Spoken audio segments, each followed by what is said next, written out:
11 kingdoms of the world, separated by their own rulers' greed, decide to grow in power and expand their known lands. What project will each one embark to create their perfect kingdom?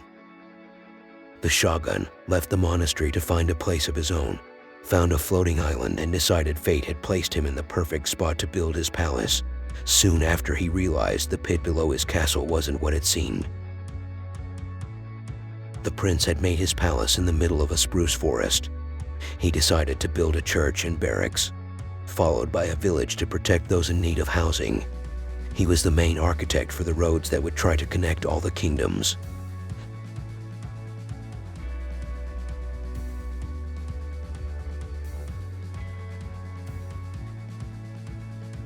The pharaoh had pride in his work, finding an oasis in the middle of the desert and covering the area with his temple.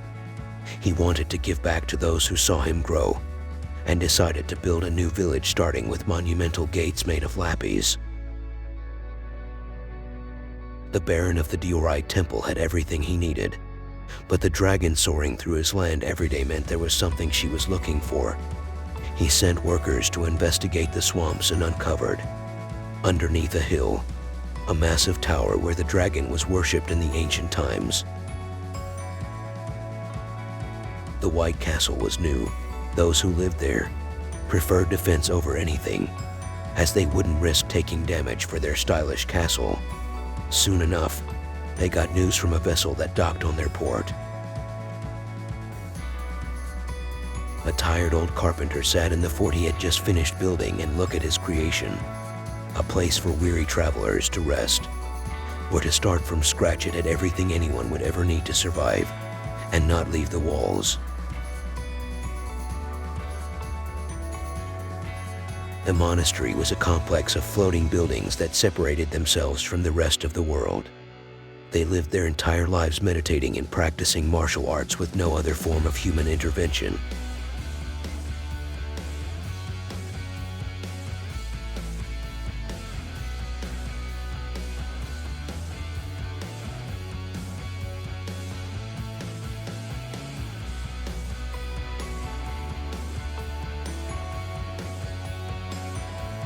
The colonizers arrived into the Badlands and settled. As soon as they found out a group of indigenous people lived nearby, they took their land and used them to extract ores from the ground and set them to sail towards their old land to become richer. Their main goal was to build ports, finish the railroad, and a circus for entertainment, as they planned to stay a long time. The lonely traveler looked at the night sky when the whale made a sound. Both were searching for others, and him. Even though he didn't have contact with other humans, he knew he wasn't totally alone as long as he lived on the back of the whale, even if there was no way to tell her which way to go. For those who lived in the jungle and worshipped the sun, they wished to finish their village in the treetops, as that meant they wouldn't have to deal with the monsters that lurked in the dark, as well as finish their centenary temple to pray for protection. An outcast found the perfect place to settle after defying death for a long time. He decided to build his village right below the mountain, which he firmly believed the gods lived right on top in the clouds. Anyone brave enough to travel and survive would find it.